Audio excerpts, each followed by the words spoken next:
सुप्रभात विद्यार्थियों जैसा कि आपको पता है वीट अध्यापक पात्रता परीक्षा कितने दिन शेष है? 90 दिन शेष है विद्यार्थियों।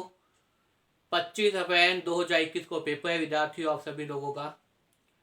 इसके साथ साथ विद्यार्थियों जिन्होंने भी वीट अध्यापक पात्रता परीक्षा में भाषा सेकंड के रूप में हिंदी को लिया है, इसके साथ शिक्षण विद्या। और विद्यार्थियों मेरा नाम मेधावी कौशिक है और मैं मांगड़ टाउन का रहने वाला हूँ। ये मेरे कॉन्टैक्ट नंबर है।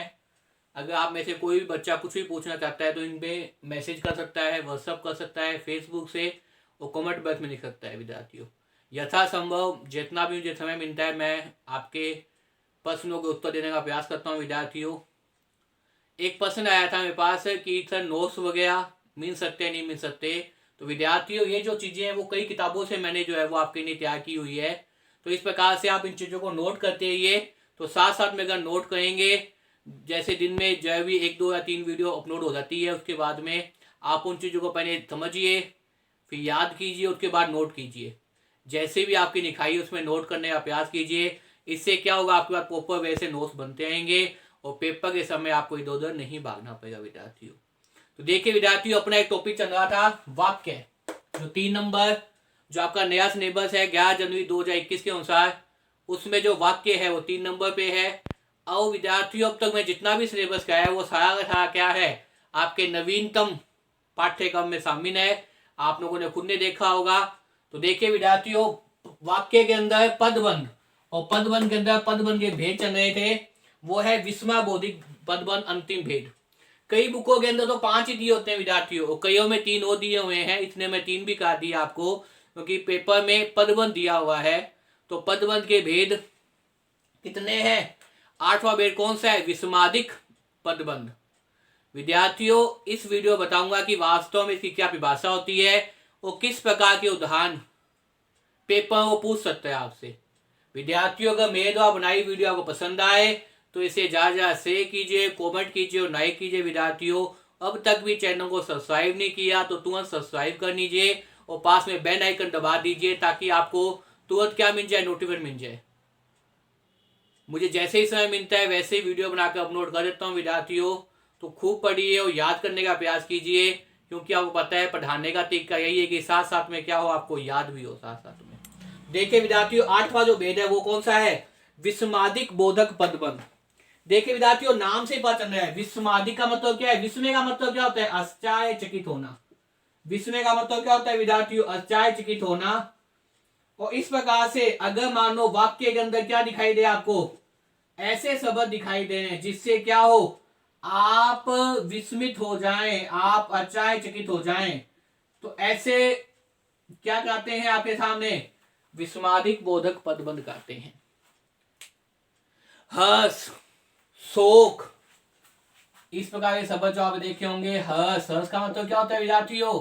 हर्ष का मतलब होता है प्रसन्नता। हर्ष, शोक, विस्मय, लज्जा, ग्लानि। हर्ष, शोक, विस्मय, लज्जा, ग्लानि। विस्मय, लज्जा, ग्लानि, इस प्रकार के शब्द होते हैं। देखिए विद्यार्थियों हर्ष का मतलब क्या होता है? प्रसन्नता होना। हर्ष का मतलब यहाँ पे क्या है? प्रसन्न होना। शोक का मतलब क्या है विद्यार्थियों? दुखी होना। विस्मित का मतलब क्या है? आश्चर्यचकित होना। आश्चर्यचकित होना। लज्जा का मतलब यहाँ पे क्या है? लज्जित होना। ग्लानि का मतलब क्या है? अपमानित होना। देखिए विद्यार्थियों ये जो शब्द है हर्ष, शोक, विस्मय, लज्जा, ग्लानि और भी कई शब्द होते हैं। आदि मनोभाव को व्यक्त करने वाले, आदि मनोभाव को व्यक्त करने वाले शब्द क्या कहते हैं? विस्मयादिक बोधक पदबंध कहते हैं। देखिए विद्यार्थियों अगर किसी वाक्य में क्या आ जाए, अगर किसी वाक्य में क्या आ जाए भाई, ये शब्द आ जाए आपके सामने वाक्य में हर्ष, वाक्य में हर्ष, शोक, विस्मय, गणानी, इनका अर्थ मैंने बता दिया विद्यार्थियों। आदि मन के भावों को, आदि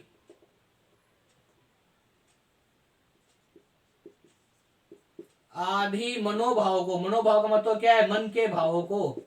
आदि मनोभावों को, आदि मनोभावों को व्यक्त करने वाले शब्द, आदि मनोभावों को व्यक्त का मतलब क्या है? बताना, व्यक्त करने वाले शब्द, बताने वाले शब्द, व्यक्त करने वाले शब्द क्या कहते हैं विद्यार्थियों? वास्तव में विस्मयादिक,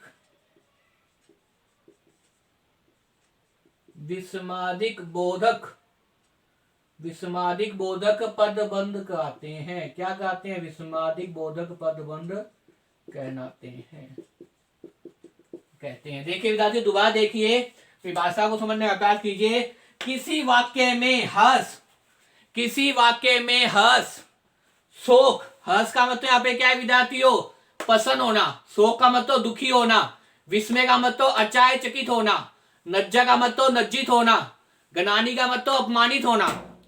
किसी वाक्य में, किसी वाक्य में हर्ष, कोमा शोक, विस्मय, लज्जा, गनानी। दोबारा देखिए विद्यार्थियों, हर्ष का मतलब प्रसन्न होना, शोक का मतलब दुखी होना, विस्मय का मतलब आश्चर्यचकित होना, लज्जा का मतलब लज्जित होना, गनानी का मतलब अपमानित होना।